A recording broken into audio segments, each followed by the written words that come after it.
Hey guys, it's Victoria, your host of the Kitchen Shift series, where we're talking about some amazing ways to transform your mind and your kitchen to sustain an allergy-friendly lifestyle at home and on the go.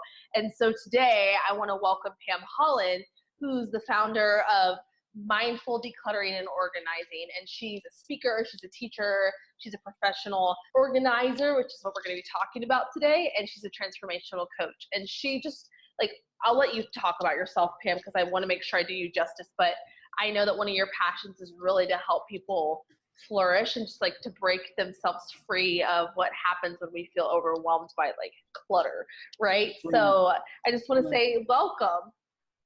And thank you for this opportunity, not only to share, but to reflect, because I was thinking this morning about the nature of the kitchen and how is the kitchen different from other rooms. And I think most of us would agree that it's quite different from any of the other rooms in our house. I mean, we operate differently in it. We think about it differently. You know, there are many rooms in our home that we might want to be beautiful or restful. Whereas in a kitchen, I think we're more inclined to think about functionality. And we can also be joyful, engaged, creative in the kitchen. So why don't you share what you're passionate about and who you are and how you got into this? And then I want to touch on that more, because you're absolutely right. I see the kitchen as a place of connection, and I want to get deeper into that. Oh, yes. So go for it. Yeah.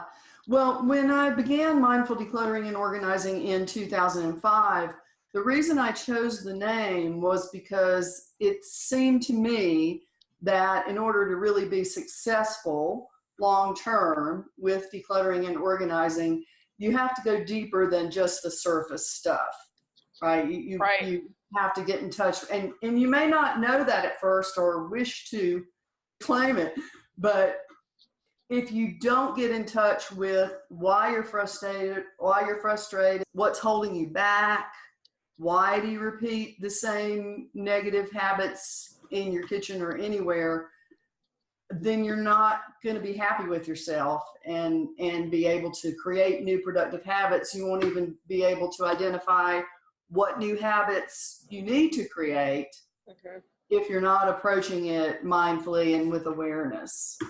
And we're just so busy. We're all so busy. Yeah.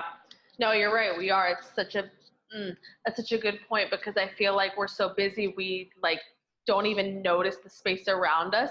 This is such a funny thing I'm going to talk about right now. But my husband and I were watching Queer Eye for the Straight Guy. We like how kind they are to people, and we actually watched an episode where this guy was serving so intentionally in his community, but at his house he just had blinders on, and it was dusty and dirty, and he didn't even realize that was causing him to be depressed.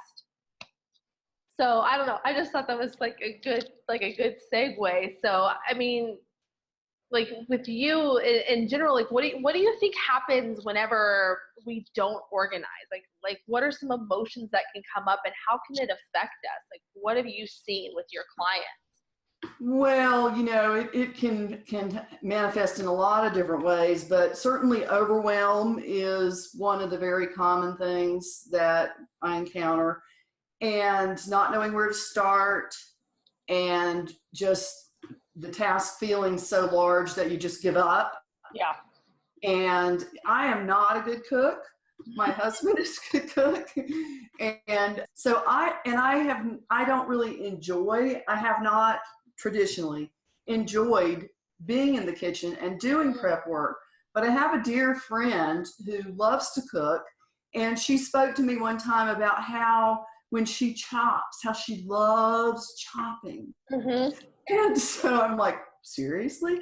But I tried to incorporate that, into, when I'm chopping, I can be chopping with love, and I'm preparing for my family or my friends or even just for myself. I can be doing that in a loving way instead of in a, I got to get this done kind of, because I'm in a hurry.